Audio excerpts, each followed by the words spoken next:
Всем привет, друзья! Дима Даниэль, Скалска, Болгария. 14 апреля. И начинается проект «Летняя кухня» сегодня, 12 часов дня.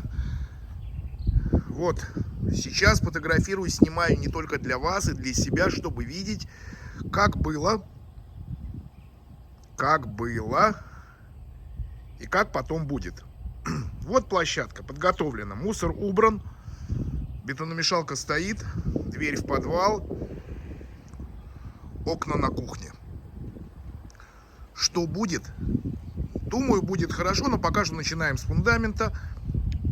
Люди приехали, сейчас начнут работать. Песок, щебенка завезены. Отлично. Так. А вот то, что вы видите вдали, это вот тут. У нас все это уже трактор очистил до конца нашего участка. Вот там конец участка в самом конце, где сброшены ветки. Ветки с разрешения кмета, естественно, все это проходит. Так что тут все законно, все красиво. Труба септик. Здесь тоже будут некоторые небольшие изменения.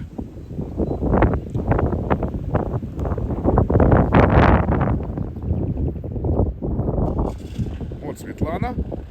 И вот заезжает машина для работы. Все.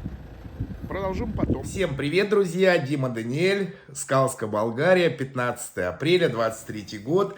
Друзья, всех поздравляю, подписчиков, с праздником Пасхи. Сейчас этот праздник празднуется в Болгарии, 4 нерабочих дня. Это 14, 15, 16 и 17. Еще раз, дорогие подписчики, с праздником, с праздником и с праздником. Магазины работают, аптеки работают. Супермаркеты работают. Мы сейчас с утра прокатились, поехали в Дряново. Расскажу зачем. Итак, друзья, как я и сказал, у нас начинается проект «Летняя кухня». С чего мы начали? Прежде всего, нужно, естественно, делать фундамент. Естественно, потом я все покажу и расскажу. Вчера четко по договоренности люди, с которыми мы договаривались, которые дали нам проект, дали нам расценки, начался первый этап, это заливка фундамента. С моей стороны, что нужно было сделать? С моей стороны нужно было привезти щебенку, привезти песок, все остальное ребята привезли с собой. Мы разговаривали. Смотрите, как здесь немножко происходит процесс таких работ. Если люди едут к вам издалека, в нашем случае, к нам люди едут из Дыбова, это через Перевалшибку, это 100 километров. Соответственно, едет машина, машина большая, на которой они грузят инструменты, бетономешалку, все как положено. И они меня спросили: Дима, ты сам купишь цемент, там, ты сам купишь арматуру? Или же, я говорю: ребят, я не очень хорошо в этом понимаю. Они говорят: мы все равно едем, все равно дорогу я оплачиваю, то, что они едут, естественно. Они говорят: зачем ехать в пустой машине? Мы купим то, что нужно. Зачем тебе делать ходку и платить там еще параллельно? Я говорю: ну, полностью согласен, абсолютно правильно и легитимно. Естественно, они привозят все кабалот, все фактуры, чтобы видно было, за сколько. И я уже потом рассчитываю с ними и за материал, и за работу. Приехали вовремя. Теперь, что еще важно, друзья? Когда к вам приезжают работники, здесь работы на 3 дня, сразу нужно уточнять и договариваться по поводу жилья. Люди приехали, они же не поедут на большой машине обратно вечером, чтобы потом вернуться снова. Значит, я, как работодатель, здесь должен обеспечить людей, чтобы люди могли переночевать, чтобы люди могли переодеться, чтобы люди могли принять душ. И, соответственно, моя ответственность — это еще накормить людей, естественно. Вот. Друзья, я начал проверять, сколько стоит у нас вот эта гостиница в Скалска, которую я недавно показывал, которую там продают за 150 тысяч евро. Ну, думаю, дай-ка я узнаю в Скалской, про сколько стоит эта гостиница. Зачем мне где-то дальше? Я думаю, ну, будет недорого.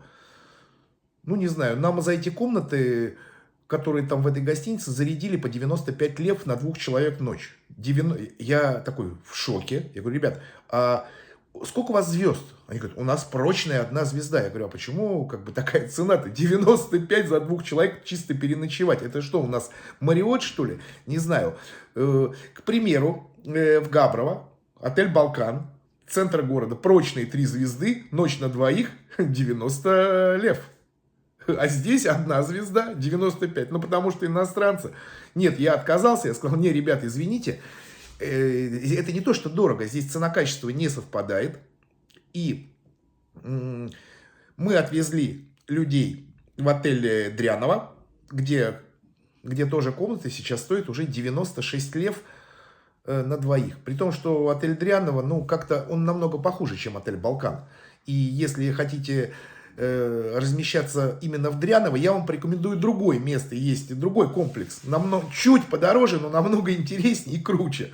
Ну, не суть. Я обязан, чтобы люди... Ну, с моей стороны обязательство это дать людям то, что я обещаю, они должны дать мне то, что я обещаю по ремонтам. Итак, все замечательно. Вчера их отвезли вечером после рабочего дня. Сегодня с утра из Дряного забрали.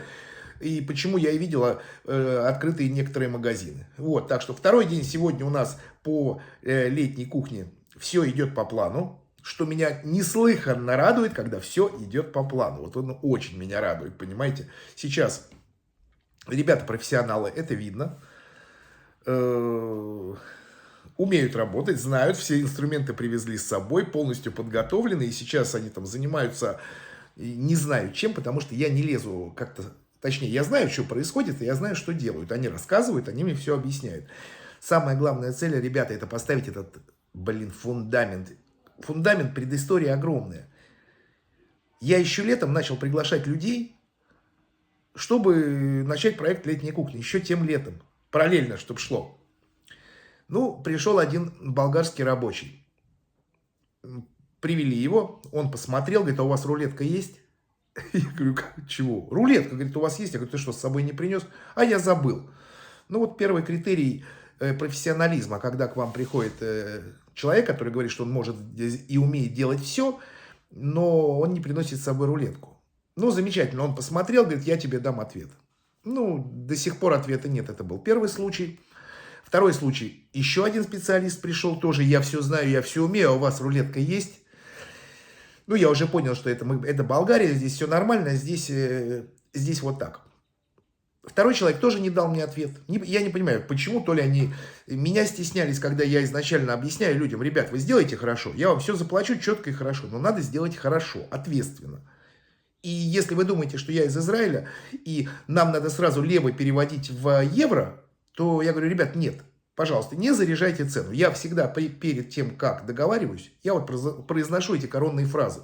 Пожалуйста, не заряжайте цену, я все буду проверять. В лицо, откровенно и открыто. Мне так проще. Мне так проще.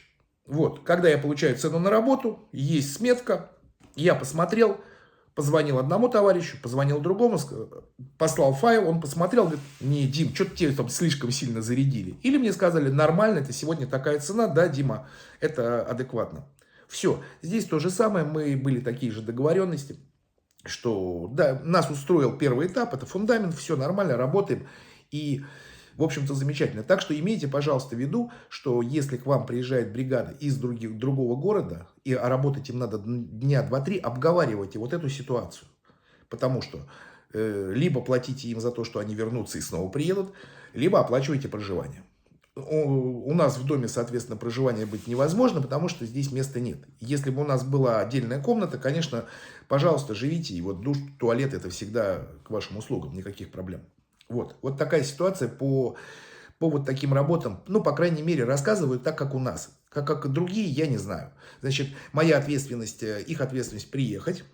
Первый приехать, правильно начать работу. Первый этап, фундамент, 3 дня. Моя доля – это оплатить проживание и накормить людей. Все. Вот такие условия. Пока все идет прекрасно. Естественно, я потом выложу итоговый вариант. Да, кстати, они не только кладут фундамент, они еще выводят трубу канализационную под раковину, которая будет стоять на летней кухне. И они еще выведут электричество, естественно, потому что, ну, надо же там куда-то втыкать розетки. Вот, летняя кухня будет построена не стационарная, ее мы не будем ни утеплять, ничего. зимой, ну, не думаю, что там кто-то будет находиться. Решили вопрос, что мы не будем совмещать дверь с подвалом, там сделаем как-то вот так. Потом все покажу. Самому интересно, как это закончится все. Но все равно, это первый этап фундамент, потом это все высыхает, и потом люди приезжают и продолжают работать. Сам не понимаю, что там будет. Ну, есть у меня макетик, я фотографию. А по деньгам, может, вы что-то скажете, там, прокомментируете интересного. Где-то ориентир итогово, да я даже не знаю, сколько выйдет пока что. Ну, где-то это будет сюрприз, потом все расскажу, потому что сейчас, на сегодняшний день, я потратил только песок и щебенка, вот материалы, которые они привезли, естественно, озвучу, еще не знаю, не спрашивал. И мои расходы на сегодня это оплата гостиницы, ну и вот оплата после первого этапа. Вот как-то так это все будет происходить, естественно, буду держать вас в курсе. Еще раз с праздником. Хубовден. Сегодня у многих выходной, а люди работают, видите? Кстати, когда я с болгарским другом здесь разговаривал в деревне и сказал, что к нам приедут в субботу начинать летнюю кухню, он говорит, как это? Я говорю, ну, в каком плане? Дима, ну это же праздник. Я ему говорю, слушай, ну праздник, а люди приехали работать. Он говорит, как? Не, в праздник работать нельзя. Я говорю, ну тебе нельзя, ты и не работаешь. А вот нам, наши люди, они работают, кстати говоря. Так что все хорошо. Еще раз Хубовден. Шейль хамьем наим. Говорим шели. And have a nice day, my friends. Ciao, ciao.